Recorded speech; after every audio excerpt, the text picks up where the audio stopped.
Cupid's Revenge event number 3, the Gauntlet. This is for the Scaled and Masters divisions. Both divisions start the same way with synchronized wall ball shots. The wall ball will be synchronized at the top of the movement, where athletes will try to hit the target at the same time. They do not have to synchronize at the bottom, although both athletes must pass through a full squat for the rep to count. They will continue this for 2 minutes at this station. Once that 2 minutes is up, they will then move to the transition jump rope area, where they will do 100 single unders. That is for the scaled division. Masters have a choice of 100 single unders or 50 double unders. They may choose either or at each double under station, but athletes will have 1 minute at this station. If they finish their double under, single unders early, the rest of that minute is rest. The next movement is the same for both masters and scaled divisions, and it is the toes to bar. Athletes will have 2 minutes to perform as many toes to bar as possible while their partner hangs. These toes to bars will be performed one person hanging from the bar while the other person performs as many toes to bars as they can. Standards for this movement will be both feet touching the bar between the hands at the top of the movement, and at the bottom of the movement, the feet must break the plane of the pull-up rig. And reps will only count while your partner is hanging off the ground. Plates or boxes will be provided for a step up for those that need it. Athletes may proceed on this in any order. They may switch back and forth as long as one person is hanging and the standards of the top and the bottom are met. Next, athletes will move to the second transition jump rope area, where they will once again execute their single unders or their double unders, whichever one you're working on.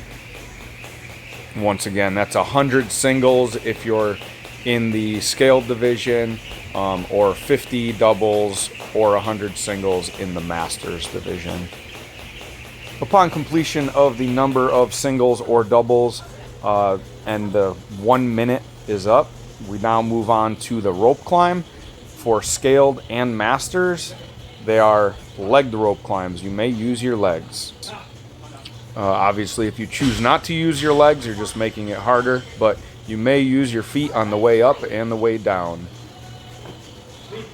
There's no requirement on this movement for a completed rep for either parties, and athletes may go in any order. If one person just wants to keep going and do all the reps, they may. You could do 2 in a row, 3 in a row, take turns, 1-1. It's all up to the individuals. Once the 2 minutes of rope climb are up, athletes will then once again have a 1 minute transition jump rope period. We'll talk a little bit about how we do the turns on the jump rope. The first athlete that goes may complete all of the jump ropes. However, if they stop or fail, the other athlete must complete 1 rep of either the single under or the double under before the first athlete may go once again. And that goes for every time either athlete breaks, the other athlete must do 1 rep before they can go again. Once the reps are completed and the minute is up, athletes will now move on to the next station, which is the 1-arm overhead squat. Both athletes must hold the kettlebell overhead while one athlete does as many squats as they can. Athletes may take turns, switch back and forth as needed. As long as athlete 1 has the kettlebell overhead, the other athlete may squat. Hip crease once again must pass below the knee for the rep to count, and then return to full lockout at the top of the movement with the kettlebell overhead. Switching of the hands is permitted but not necessary. An athlete may choose to do all of them with one hand or switch as they want. Once this 2 minute period is up, we now move on to our last jump rope period. If athletes cannot complete their jump rope reps in the 1 minute, then the jump rope will cut into their 2 minutes at whatever station they're going to be on next. So in this instance, if they take an extra 20 seconds to complete their jump rope, they're only going to have 1:40 on the deadlifts.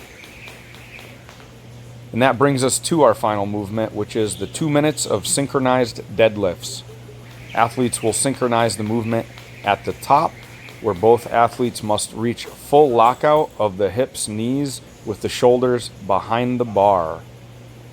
Once the athletes hit this position, they may then return the bar to the ground by dropping it or carrying it down to the ground, where they will then execute their next rep.